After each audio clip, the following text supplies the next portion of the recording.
typically go to the gym super early in the morning, right? Like I'm up by 3:45, I'm in the gym by 5 a.m. And normally when I do go to the gym, it's usually, open. But if you go to the LA Fitness that I go to, then you know that this gym does not open on time. Now, this video is not in any way, shape, or form me complaining about LA Fitness. I actually stood there. I waited the hour and a half or the hour and 45 minutes it took for them to actually open up the gym. But here's what I found to be really, really interesting.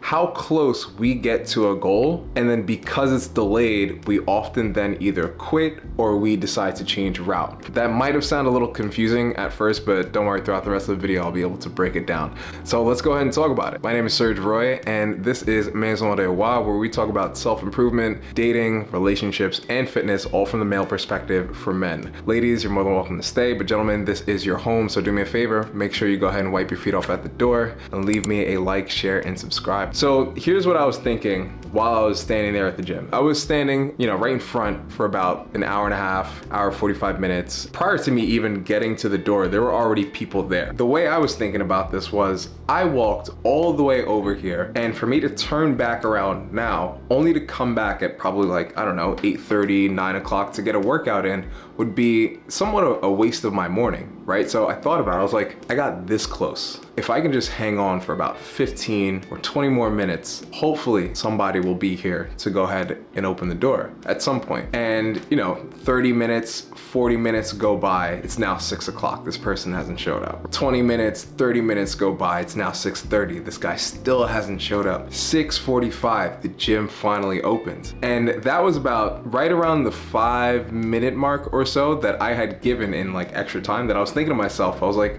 if I give this 5 more minutes and he doesn't show up, then I'm leaving. Thankfully, he showed up. Now, when I think about the workout that I had was actually better than expected. And as I was walking out, I was thinking to myself, I was like, I could have walked out on what was a really good workout, and I would have missed that. And I would have missed that momentum, which would have helped me further along throughout the week. Because at least the way I see it, it's like if you complete one objective on Monday, then by Tuesday, Wednesday, Thursday, the ball is already rolling, right? Like you're going to complete more objectives. And for me, part of my objectives or objective clearing is making sure I get my workouts in. It's super important for me, not only for my mental, but also for my job, right? For what I do. I was walking out and I was thinking about that, but I wanted to extrapolate that kind of mindset or that theory. And I wanted to ruminate on it a bit more, but in a different context. How many of us work on a goal or work on a certain objective so steadfast, so consistent, and we're working with the challenges, we're overcoming the obstacles, we're working through the hurdles, but at some point we just get so bogged down with so many different challenges that eventually we turn around, right? Eventually we quit, knowing that we put in so much work. And that's the thing, right? So many of us do that, but the ultimate question becomes, how can we continue to stand within that time period of what feels like delays, what feels like additional challenges, what feels like the universe testing you? Like right now for myself, you might have seen one of my older videos about me getting let go quite some time ago. But ever since then, I've been working for self, and it hasn't been easy at all.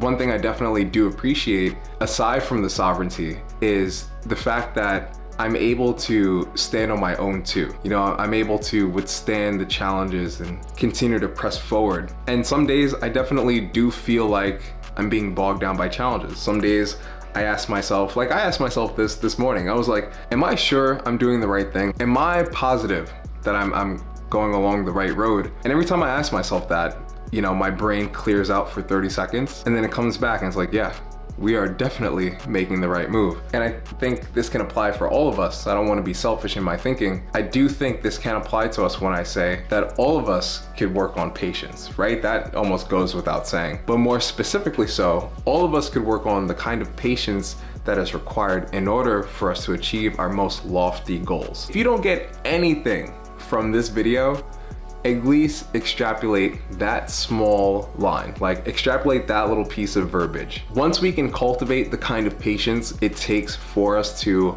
surmount these what seem to be overarching obstacles or, you know, just challenges that we find really fucking difficult, the better off we'll be. Not only will we be better in regards to having that grit and that tenacity to continue to press forward, but we'll also have some compassion with ourselves as well, knowing that, hey, these challenges are a part of life. You know, like whenever you start something new, you're bound to have some sort of challenge. This is especially true when you step away from what could have been a really long career or a really long relationship. When you step away from something that was a part of your identity in some regards, you now have to redo that process of finding yourself. Why that coincides with what I'm talking about here is because you need to have the kind of patience to be able to withstand the renewing of your goals and your objectives. Let's say you step away from your career, you get let go because the tech landscape is just a fucking hellscape right now. But let's say you get let go from your job and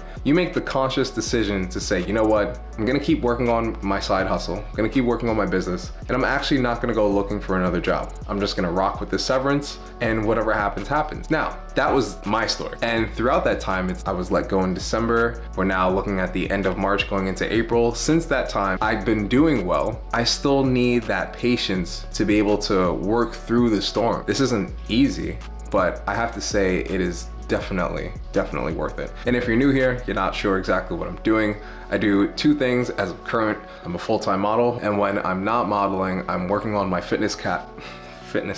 I'm working on my fitness app called Fitara Fitness. It's relatively new. We've got a couple workouts in there. We've got a couple recipes in there as well. And it's available for you to try on the Google Play Store and on the Apple App Store as well.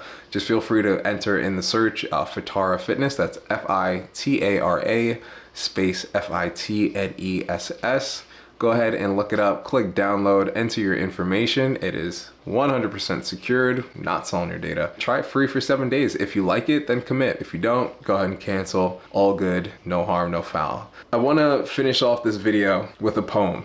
I'm gonna read it from my phone. The only reason why I wanna read this poem is because I think it fits. Now listen, I'm not the most religious man, but I am spiritual to a degree. And I definitely do think that we are connected to some sort of thorough, otherworldly kind of, I wanna say this without being woo-woo. I definitely feel like we're connected to something more than what we see with our eyes and feel with our senses, right? And I could always make a video on that some other time, but that's just what I think. Now, I'm not too prudish to be offended when someone says God or the Lord or Jesus or even spirit. I kind of see all of those as one thing, so I'm not like prudish to that. Therefore, I find this poem to be rather insightful. Not only insightful, but also a little inspirational. It's within those moments when we're at our crossroads and we're not exactly sure what to do with our life or if we're making the right decision, in which we need some words of encouragement the most, right? So here I bring you this poem. I forget what year it was made, but it's by Helen Steiner Rice, and I also forgot the title, sorry, but I'll go ahead and read it to you now. Sometimes we come to life's crossroads. We view what we think is the end, but God has a much wider vision, and He knows that it's only a bend. The road will go on and get smoother, and after we've stopped for a rest, the path that lies hidden beyond us is often the path that is best. So rest and relax and grow stronger. Let go and let God share your load. Yo, wait, hold on. And have faith in a brighter tomorrow. You just come to a bend in the road. And again, that was by Helen Steiner Rice. I like that poem simply because not only is there some sincerity to it, but I could also say to some degree there's some truth in it as well. If you're alive right now and you know you're comfortable, you're content, I can jump off a cliff, proverbially, YouTube chill, but I could jump off a cliff and say that you have just about 100% survival rate of what you deem to be a crisis. Obviously a life or death crisis, that's another story. Whatever happens, happens. Jesus, take the wheel. But in certain situations where, you know, you're not sure what's gonna happen or you're not sure of the outcome or you can't control the outcome, every time you've been in those situations, in some regards, you've come out fine. Again, the caveat here being those more traumatic events or whatever the case may be. That's not to say I'm less empathetic to them, but I am saying in this case, if you're able to confidently tell yourself that you made it through what you thought was going to be the worst time of your life, you could continue to press on. And in those moments when you're at the crossroads and you're not exactly sure if what you're doing is the right decision. In those cases, it's best for you to listen to your heart. Seriously, listen to your heart. On a more mature tone, consider your life. Do you want to be 70 years old and hopefully you've had the privilege of being on a deathbed and you get to lay there and regret your life decisions? Or do you take a chance on doing what you really want to do? I don't know what the rest of my life is going to look like, but one thing's for damn certain: I have to follow what I feel is the right path for me. And I think you should do the same. You let me know in the comments, am I just talking out of my ass? Do you think that I should add a tinge of reality to what I'm speaking on? Or better yet, is the idea of pressing on after you've been going through so many challenges even worth it at the end of the day? Let your voice be heard. Leave your comments below. Feel free to check out one of these videos here, or if not, I'll see you in the next one. Peace.